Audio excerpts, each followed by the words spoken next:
The studio lights blazed, the cameras rolled, and millions of Americans leaned forward in their seats, unaware they were about to witness a moment that would define the night. In an instant, the calm rhythm of the broadcast shattered. Kellyanne Conway's voice ripped through the air, high-pitched, furious, trembling with something more than conviction. It wasn't a statement. It wasn't even an argument. It was a scream, the kind of raw, unfiltered outburst that made microphones distort and producers in the control room grab their headsets in panic. Across the panel, faces froze. The host's eyes widened, pupils darting as if silently pleading for order. Another guest, halfway through lifting a glass of water, stopped mid-motion, hands suspended like a still frame. The silence that followed wasn't silence at all. It was stunned disbelief, the kind that crackles in the air like static before a storm. Conway leaned forward, her words a torrent, her fists clenching the desk as though gripping the very ground beneath her. Anger had taken over reason, and the audience watching from home felt it. Some recoiled, embarrassed for her. Others muttered at their screens. Is this really happening on live TV? And yet, in the middle of that storm, there was another presence. Jasmine Crockett sat motionless, her posture straight, her gaze steady, her lips pressed into a line of controlled patience. She did not flinch. She did not match fire with fire. She simply waited. The contrast could not have been sharper. One woman unraveling under the weight of her own rage, another radiating composure, as if carved from stone. Viewers felt the imbalance, the injustice, the desperation in Conway's voice, and they waited for Crockett to answer. But she didn't. Not yet. The longer she remained silent, the more powerful her presence became. She understood something that Conway, in all her fury, did not. Sometimes silence is louder than noise. And in that pause, in that deliberate restraint, millions of Americans found themselves inching closer to their screens. They didn't know it then, but they were seconds away from witnessing the kind of exchange that explodes across timelines, headlines, and living rooms. Because the words Jasmine Crockett spoke next would not only silence Kellyanne Conway, they would ignite a viral firestorm. To understand the eruption that stunned the room, you have to rewind just minutes earlier back to the topic that had set the stage for confrontation. The debate that evening centered on voting rights, a subject that cut to the very heart of American democracy. The panel was gathered to dissect recent legislation that many argued would make it harder for working-class families, immigrants, and communities of color to cast their ballots. It was a conversation already charged with history, dignity, and the fight for representation. Kellyanne Conway seized the moment the way she always did, by dominating it. From the second her microphone lit red, she was off to the races, piling words on top of words, her sentences sharp like daggers, delivered not to clarify, but to overwhelm. She spoke with the practiced confidence of someone who believed sheer volume could replace logic, interrupting others before they finished a thought, dismissing counterpoints with a wave of her hand and a sarcastic laugh that seemed rehearsed with cameras. The host tried, gently at first and then with increasing urgency, to restore order. But Conway would not yield. Every voice that attempted to enter the conversation was cut down mid-sentence, drowned beneath a relentless stream of accusations and rehearsed talking points. Her style wasn't just combative, it was suffocating. It left no room for dialogue, only domination. And through it all, Jasmine Crockett waited. She didn't fight for scraps of airtime. She didn't match Conway interruption for interruption. Instead, she sat poised, her eyes steady, her hands folded neatly on the table. To some, it looked like restraint. To others, it looked like weakness. But those who knew her, those who had watched her battles in Congress and in courtrooms, recognized it for what it was: patience. The kind of patience born from years of listening to loud voices dismiss quieter truths. The longer Crockett stayed quiet, the more the tension mounted. It was like watching a pressure cooker on live television. Viewers felt it in their living rooms. Conway's frantic energy bouncing off walls, Crockett's silence gathering weight like a coiled spring. Then Conway grew bolder, mistaking Crockett's stillness for surrender. She began speaking not just over her, but at her, directing barbs and thinly veiled insults across the desk. Her voice rose higher, her tone sharper. She leaned in as though sheer proximity would force Crockett to engage. Social media lit up in real time. Clips were already being shared, captions flashing, Crockett being silenced again, Kellyanne unhinged on live TV. Why won't they let Jasmine speak? The FOMO effect was kicking in. Everyone watching knew something was about to break. They could feel the shift. The imbalance was too blatant, the tension too stretched. Jasmine Crockett's silence wasn't just holding the moment, it was owning it. She was waiting for Conway to give her the opening, the precise instant when rage would collapse under its own weight. Viewers didn't know it yet, but they were seconds away from a career-defining viral moment, the kind that reshapes reputations and ricochets across news cycles for weeks to come. And when Conway crossed a line, millions watched as Crockett finally decided enough was enough. Long before her outburst on live television, Kellyanne Conway had already carved out a place in America's political theater. For years, she was known not just as a political strategist, but as the ultimate spin master, the woman who could take the most indefensible position and twist it into a talking point with a smile.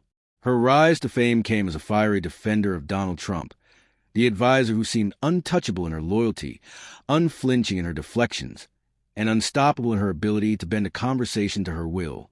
To her supporters, she was clever, quick-witted, and fearless. To her critics, she was arrogant, dismissive, and reckless with the truth. The truth, in fact, became her most famous casualty. Who could forget the press conference where she coined a phrase that would define her career? Alternative facts? It wasn't just a slip of the tongue. It was a philosophy of communication. When reality didn't fit the narrative, create a new one. From that moment, Conway was cemented as a polarizing figure. She wasn't simply a participant in political debates. She was a lightning rod, drawing outrage, admiration, and disbelief in equal measure. Every interview became a spectacle, every statement a potential headline. She thrived in chaos, feeding off the fury of opponents who couldn't believe what they were hearing. She had mastered the art of keeping her adversaries off balance, shifting ground beneath their feet until they were fighting shadows instead of facts. But there was a darker side to that mastery. Conway's style often came across less like argument and more like verbal bulldozing. She cut people off mid-sentence, rolled her eyes when confronted with uncomfortable truths, and laughed at the very idea that her position could be questioned. Her tone carried the air of superiority, as if to say, I know more than you, I am smarter than you, I will always win. For many viewers, it wasn't strength. It was condescension wrapped in bravado. Flashbacks abound when considering her trajectory. There was the infamous morning show clash where she refused to answer a direct question and instead launched into a 5-minute monologue about media bias.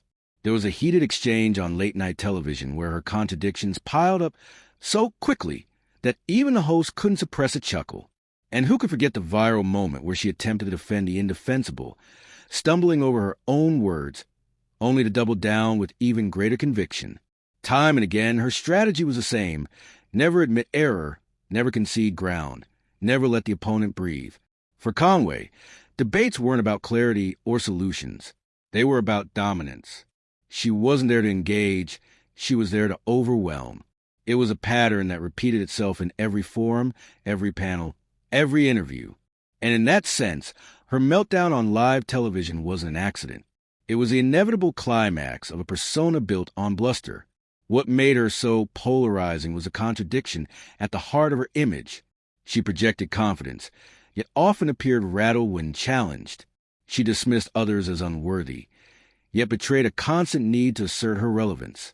She branded herself as a truth-teller, yet became synonymous with bending reality until it snapped.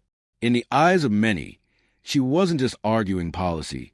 She was waging a personal war to protect her status. And so, when she sat across from Jasmine Crockett, Conway wasn't just another panelist. She was a veteran of political combat, a woman who had sparred with presidents, reporters, and anchors. She came into that studio with the same arsenal she had used for years: volume, arrogance, and sheer willpower. She had no reason to believe it wouldn't work again. After all, it always had. But that confidence would prove to be her undoing. In her world, opponents usually crumbled under the weight of her aggression. They became flustered, defensive, unable to match the relentless pace of her verbal barrage. Yet this time was different. This time she was up against someone who didn't rise to the bait, someone who understood that the real power wasn't in shouting. It was in waiting. For Kellyanne Conway, the script was familiar, but for Jasmine Crockett, this was a stage she had prepared for her entire life. And Conway was about to meet her match, a woman who wouldn't play her game.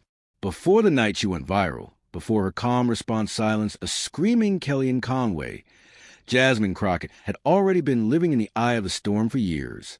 Her story didn't begin under the bright lights of a television studio. It began in courtrooms and community centers, in neighborhoods too often ignored, with people too often dismissed. Crockett's roots were not in privilege, but in perseverance. She rose not by chasing sound bites, but by fighting battles most people never see. Jasmine Crockett built her career as a civil rights attorney, the kind who didn't just talk about justice, but lived it daily. She represented the underserved, the overlooked, the forgotten, the tenants evicted without cause, the young men profiled and arrested without reason, the families who felt the system was rigged against them. In dusty courtrooms, with little more than her voice and her will, she stood toe-to-toe with powerful prosecutors, landlords, and institutions. For her, law wasn't an abstract idea. It was a shield she wielded to defend those who had none. Her work was grueling. Long hours, small victories, endless frustration. Yet Crockett never folded.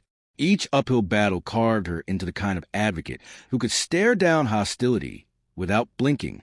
Every insult hurled across a courtroom, every attempt to belittle her in chambers, every smirk from those who thought she didn't belong, it all became training.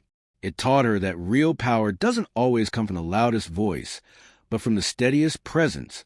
That steadiness became her signature. Colleagues noticed it. Judges noticed it. Even her opponents noticed it. When others grew frantic, she grew still. When tempers flared, she spoke with clarity. Her sharp wit and piercing logic had a way of cutting through noise without ever losing composure. It wasn't that she didn't feel anger or frustration. Of course she did, but she knew when to let it show and when to let silence do the work for her. Crockett's entry into politics was a natural extension of her legal career. She had already spent years as the voice for the voiceless. Now she sought to carry that fight into the halls of power. Her campaign wasn't fueled by money or big donors, but by communities who saw in her someone who understood their struggles. She represented people who'd been told, wait your turn, stay quiet, accept less. And she refused to accept those limits. As a black woman in American politics, Crockett knew the odds were stacked against her. She was underestimated, second-guessed, written off. Yet time and again, she proved her critics wrong. Her speeches were sharp, her questioning in hearings relentless, her presence unmistakable. She wasn't in Washington to play it safe. She was there to speak truths others were too afraid to say aloud. And through it all, she never lost her poise. That calm demeanor wasn't performance. It was survival. Every step of her journey had prepared her to face people who underestimated her, who tried to talk over her, who used bluster to hide weakness. She had seen it in courtrooms. She had seen it in campaign debates. And now she was seeing it on national television. So when Kellyanne Conway leaned across the table, raised her voice, and tried to bulldoze her, Jasmine Crockett didn't flinch. She didn't need to. She had been here before, in different forms, 1,000 times. She had faced louder, harsher, more dangerous opponents than this. And she had learned that sometimes the most devastating response is not to match volume with volume, but to hold your ground until the other side collapses under its own noise.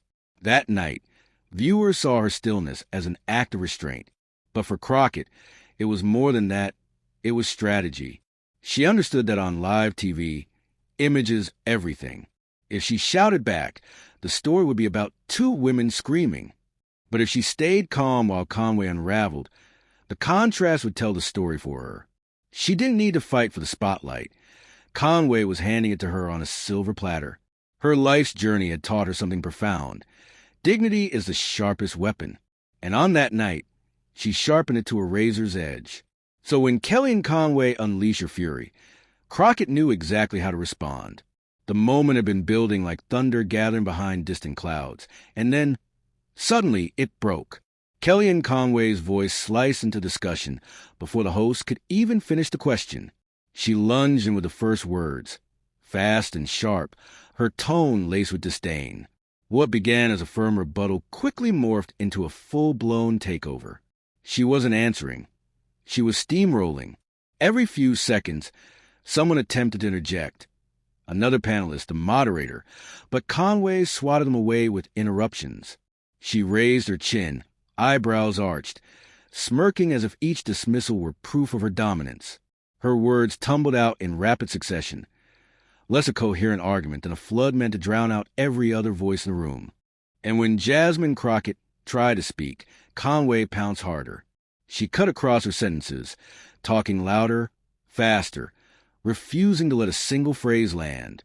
At one point, Conway even leaned forward in her chair, pointing an accusatory finger across the table, her voice rising into a shrill laugh that seemed rehearsed to humiliate. Crockett did not rise to the bait. She sat back, hands folded neatly, eyes fixed on Conway with an expression that was equal parts patience and quiet steel. The cameras caught it, the stillness of her face against the frenzy of Conway's. Every second Crockett remained silent. The tension in the room grew thicker. Conway's volume escalated. Her hands sliced through the air, palms up one moment, fists clenching the next. The host tried again to intervene, but Conway barreled on, her tone growing more desperate with each interruption. She mocked Crockett outright, exaggerating her words, twisting her positions, pausing only long enough to let her own smirk settle into the silence she refused to share. It was no longer a debate, it was a spectacle. Conway was throwing wild punches, verbal jabs, and haymakers, as though sheer aggression could secure victory. But like a seasoned fighter, Crockett knew better. She let the flailing continue, her stillness becoming its own kind of power. To the audience at home, it was unmistakable. One woman was unraveling, the other was waiting. The camera zoomed in on Conway's face, flushed, eyes wide, teeth clenched between words. She spoke so quickly that her voice began to fray, sentences stumbling over each other. The more she pressed, the less controlled she seemed. To viewers, it felt less like confidence and more like desperation, a fighter who had emptied her arsenal but still swung blindly. And then there was Crockett. Her body language told a different story. She leaned back slightly, breathing even, her eyes steady and unblinking. Each interruption was met not with a countershout, but with a slight nod, as though acknowledging the chaos while refusing to be pulled into it. Every second she stayed calm, the balance shifted. She was no longer just enduring Conway's barrage. She was letting Conway defeat herself. The audience could sense it. On social media, live reactions began to flare. Why won't Conway let her speak?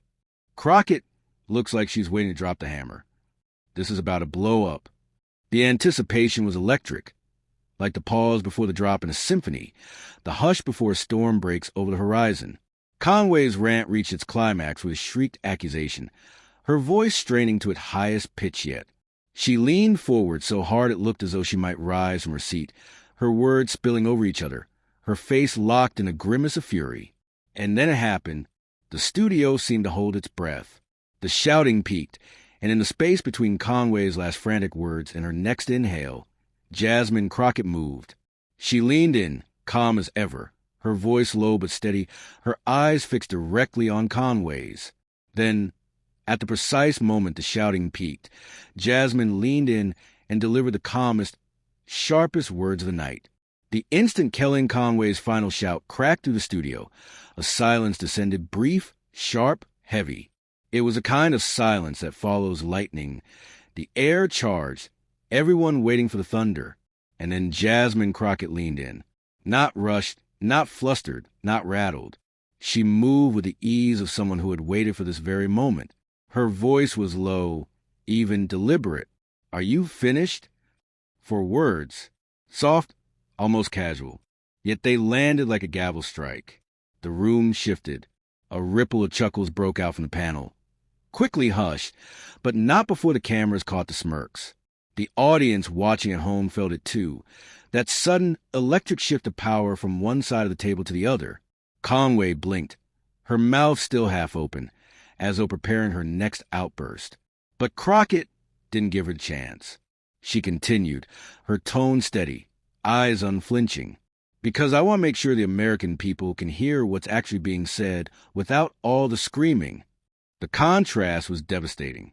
Where Conway had been shouting herself hoarse, Crockett spoke barely above conversational tone, each word cutting through the silence like a blade through glass. The more quietly she spoke, the more intently everyone listened. You know, Crockett said, leaning back just slightly, it's funny. Every time we talk about protecting voting rights, the loudest voices in a room are the ones trying hardest to drown everybody else out. It's almost like they're afraid of what real democracy looks like. Gasps. A few quiet laughs from the audience. The host, visibly restraining a smile, glanced toward Conway as if to check whether she'd attempt another interruption. She didn't.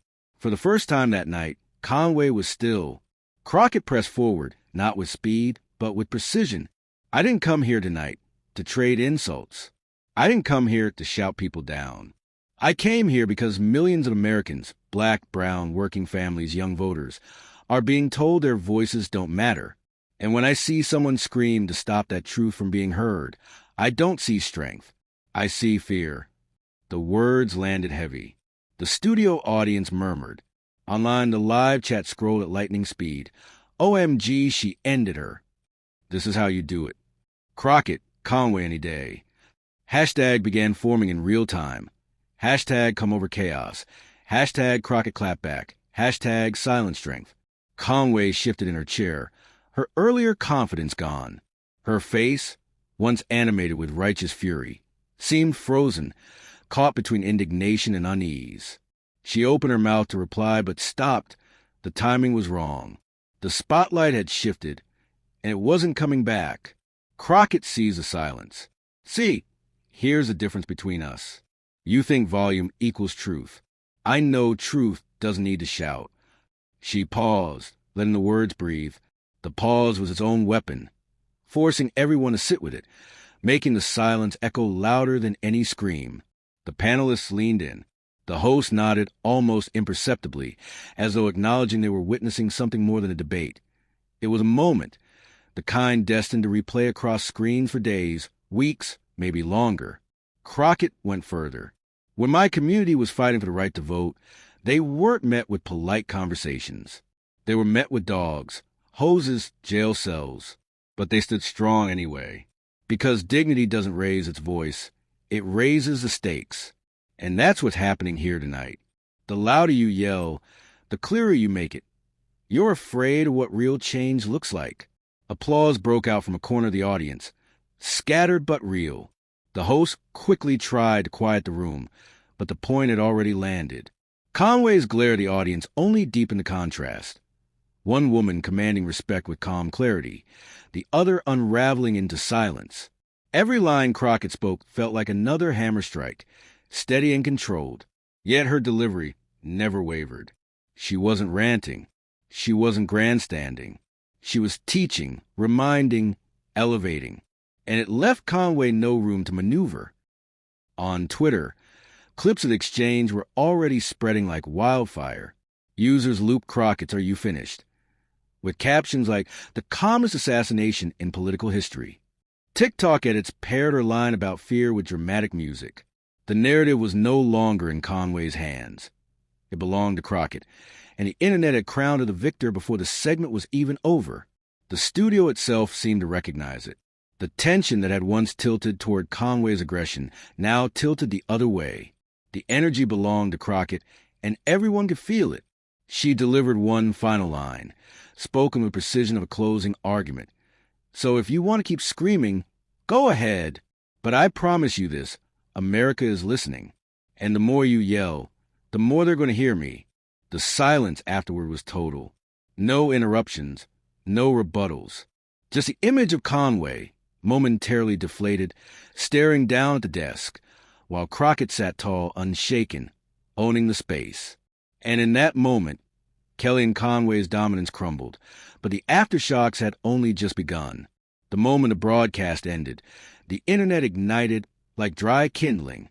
Clips of Jasmine Crockett's calm counterattack flooded Twitter, now X, before the studio lights had even cooled. The 4 words that started it all, "Are you finished?" became an instant refrain, quoted, memed, and remixed into every format possible. Within an hour, hashtags like hashtag "Are you finished?", hashtag "Come over chaos," and hashtag "Crockett versus Conway" were trending worldwide. TikTok was no slower to pounce. Creators cut the footage into bite-sized edits layered with dramatic music. One used slow motion as Crockett leaned in, her lips forming the words with perfect calm. Another set Conway shouting the circus music, splicing in Crockett's unbothered face as a punchline. Overnight, a cottage industry of memes erupted. Conway, red face and shouting, contrasted with Crockett's composed stillness caption. Volume isn't victory, but it wasn't just jokes. Praise for Crockett poured in from every corner of the political spectrum. Progressives celebrated her as the embodiment of grace under fire, the proof that dignity could disarm arrogance. Moderates lauded her for showing how to handle a bully without becoming one. Even a handful of conservatives, those tired of Conway's bombast, admitted that Crockett's restraint made Conway look unhinged. A viral comment summed it up in 12 words. Crockett didn't raise her voice once, and she still won the night. Cable news picked it up almost immediately. Commentators who usually reserve their oxygen for policy breakdowns couldn't resist the clip. CNN replayed it on loop with Sheeran's reading. Crockett calmly silences Conway. MSNBC's primetime host framed it as a case study in how women of color are reshaping political debate culture. Even late-night comedians jumped in. On The Daily Show, a guest host joked, "Kellyanne Conway finally met someone immune to alternative facts, silence." Jimmy Fallon mocked Conway's scream by holding a hairdryer to his microphone, then calmly sipping tea as Jasmine Crockett in response. Celebrities, too, weighed in. Kerry Washington tweeted, "This is power." Mark Ruffalo praised Crockett for reminding us that strength doesn't need to shout. Even musicians clipped her lines into beats. One DJ's remix, "Are You Finished?" pulsed through clubs before the weekend. Meanwhile, Kellyanne Conway scrambled. Her team released a statement claiming she was passionate and fighting for the American people. She attempted follow-up interviews to spin the moment, framing Crockett as evasive, but the damage was irreversible. The narrative had already solidified, and every attempt to reclaim ground only deepened the contrast. The woman still shouting versus the woman who had already said enough. By the week's end, Crockett's face was everywhere. Editorials declared her the voice of composure in a chaotic era. Pundits dissected the psychology of her calmness. Social media feeds that usually ignored politics were flooded with the clip. She had, in the space of a few measured sentences, turned a routine TV debate into a cultural flashpoint. But beyond the laughter and memes lay a deeper lesson, one that speaks to America itself. When the shouting faded and the memes began to lose their novelty, something deeper lingered in the minds of those who had witnessed the clash. What Jasmine Crockett had demonstrated wasn't just a clever on-air comeback. It was a blueprint for leadership in a country exhausted by noise. Her restraint had reframed the entire confrontation. Kellyanne Conway's eruption wasn't merely an opponent's outburst. It became the embodiment of a style of politics Americans know all too well. Arrogance packaged as confidence, rage masquerading as strength. By refusing to mirror that energy, Crockett revealed its hollowness. She showed that composure, delivered with precision, can dismantle the loudest of bullies. This wasn't just about two women on a debate stage. It was about the choice America faces every single day: noise or substance, chaos or dignity. One path feeds the endless cycle of division, rewarding those who scream the loudest. The other offers something rarer, something harder, an insistence that calm strength, even in the face of fury, carries the power to change hearts. Crockett's story, already rooted in struggle and advocacy, elevated that message further. She reminded viewers that dignity isn't passive. It's an act of defiance. To sit calmly while being shouted at, to refuse the bait of rage, is not weakness. It is discipline. It is strategy. And in this case, it was victory. For millions who tune in, consciously or not, Crockett became a symbol of hope. In her presence, they saw proof that politics doesn't have to descend into screaming matches. In her poise, They glimpsed the possibility of leaders who fight for justice without drowning in the chaos their opponents manufacture. And in her words, sharp, simple, unshaken, they heard a reminder that the truth doesn't always need to be shouted to be heard. Commentators would go on to call it a teachable moment. Parents replayed the clip for their children. Teachers discussed it as an example of conflict resolution. Activists pointed to it as a reminder that movements are sustained not just by passion, but by focus. In every interpretation, the lesson was the same. Composure can cut through chaos more effectively than rage ever could. And so the clip lived on, not just as a viral sensation, but as a cultural touchstone. Each share carried with it the possibility of shift, however small, in how Americans view power. Each replay whispered the same truth, that arrogance burns itself out, while dignity endures. And as the clip continues to spread, it reminds millions that sometimes the quietest voice is the one that changes everything. Kellyanne Conway screamed. She clawed for dominance, for control, for the last word. But history won't remember the scream. It will remember the silence that came after, and the calm, piercing reply that turned the tide. Jasmine Crockett didn't raise her voice. She didn't thrash or flail. She simply stood in her truth, and the world listened.